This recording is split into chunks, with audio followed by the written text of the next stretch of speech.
Hey guys, and welcome back to my Naruto Shippuden Ultimate Ninja Storm 3 suggestion series. As always, I'm SPYN, and today it's time to continue on where I left the last time. We are still talking about the combat system and which elements there are into it, and where we left the last time was about the defense system within the combat system. We have already been talking about a dodging system and counterattack system in the previous videos, and today we're going to talk about the guarding system itself.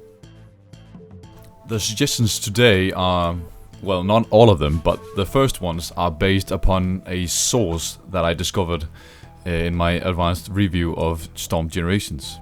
So the issue I discovered in my advanced review was that the guard system within Storm Generations is very, very weak and fragile. And so if nothing has been changed from Generations to Storm 3, it basically means that we'll have the exact same issues as in Storm Generations, and we all know that Generations is a fun game, but is very unbalanced. And of course, if you're interested in seeing more of these kind of issues that are highlighted in my advanced review, you can go ahead and click the annotation on the video. Anyway, going back, the guard system is very weak. It takes literally only 2 chakra dashes to break your guard while you're in midair, and it's therefore very easy to abuse this feature to hit you with jutsus, ultimates and team ultimates. So the issue is that we want to change this to ensure that reckless attacking and chakra dashing doesn't pay off by default. And this is where I'm saying that we all need a fair chance to get away from reckless attacks and spamming. Because if there are flaws in a game, people will abuse it, and we cannot really blame them for doing so, because it's all within the boundaries of a game. We cannot just make up rules to justify our own actions. We need to get to the source of the problem within the games and make sure that obvious flaws and glitches cannot be abused. Okay, so now we know the source of the problem, and I have some suggestions right here to make sure that this problem gets solved at least, and make sure that we have fair conditions in the gameplay to make sure that it's more fair and more balanced. So I value these suggestions to be very important to make sure that this actually happens. So what I suggest is that we change the conditions for the guard breaking system, saying that it only takes, or at least not only, but it should take only 4 chakra dashes to break the guard, whether it's in the air or on the ground. The reason as to why I'm saying only 4 chakra dashes is because it seems as a very reasonable amount of chakra dashes before it actually should happen. And the reason why I'm saying that is because it works actually okay to some extent in Generations. Although I'm only talking about the ground examples.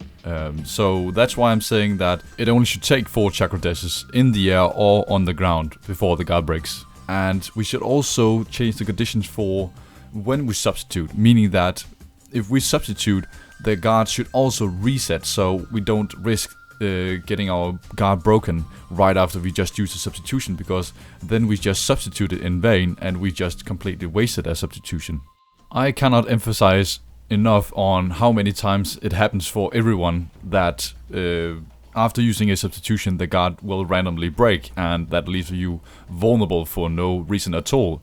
Especially when considering that you just use a substitution to get away, then it doesn't make any sense at all that you get hit anyway. So this has to be changed to make sure that the substitution is more reasonable, and especially more useful considering that we only have 4 to use at a time. That's not all of it. I have something more for the guarding system that perhaps could make it more safe to use, and that is that we could perhaps decrease the time before the guard recovers between the dashes, meaning that you have to dash faster to make the guard break. This is to ensure that if you've just been chakra dashed, let's say 3 times, and you are trying to make an escape, then your guard won't break that easily. If it goes by the rules of Generations, it means that you'll just get your guard breaking instantly and you won't be able to escape. So this feature right here will ensure that you actually have a fair chance of getting away and that your guard won't break that easily. And as I'm writing right here, I'm merely suggesting a time interval of 4 to 5 seconds between the dashes before the guard will break. So it means that if you are able to chakra dash within the 4 to 5 seconds after each dash, you will successfully break the guard. So we don't really remove this element to the game, you will still have the chance to break the guard. And we still eliminate the chance of random guard breaks. Oh, and please note that the 4 to 5 seconds interval that I'm suggesting is merely a starting point. It can change to longer periods and or shorter periods. It depends on how it works the best. Previously in this suggestion series, I talked about incorporating new context services to create more depth in the gameplay experience. And I want to use this part right here to suggest a concept. Now, this concept is not important at all. It's just a thought I had, and I thought it could actually be quite fun to use. And therefore, I'm just going to say that it's not a serious suggestion as such. I just think it's very funny to think about when trying to incorporate more depth in the gameplay experience. So the concept I was thinking about was actually to make the guard aimable, meaning that when you're holding your block button, you should be able to aim your guard towards someone. And this is just a thought to make the game more interesting. I mean, think about it. If you're responsible for defending yourself correctly, it definitely brings more depth to the game.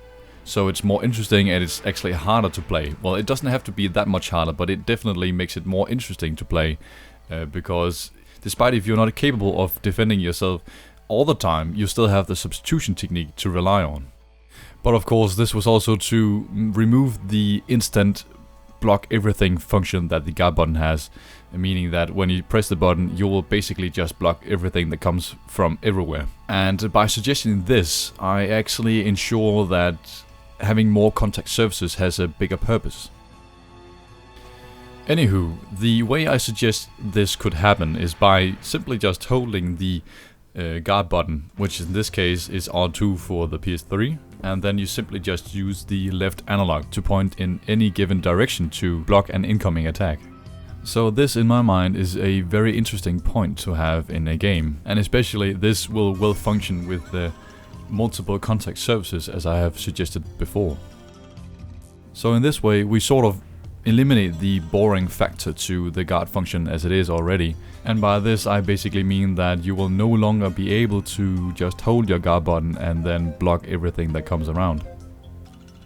To me it seems very dull that you can just do that without doing anything in particular, and that's why I couldn't help but suggest this as well as a concept to inspire for basically more interesting gameplay later on in the game series. Alright, that's it for this suggestion video. The next time I will be talking about the substitution system and the suggestions I have for it. They are all standalone suggestions and I think they're quite funny to think about, so I hope you guys will tune in again the next time. Until then, I'm SPYN09 and as always, thanks for watching.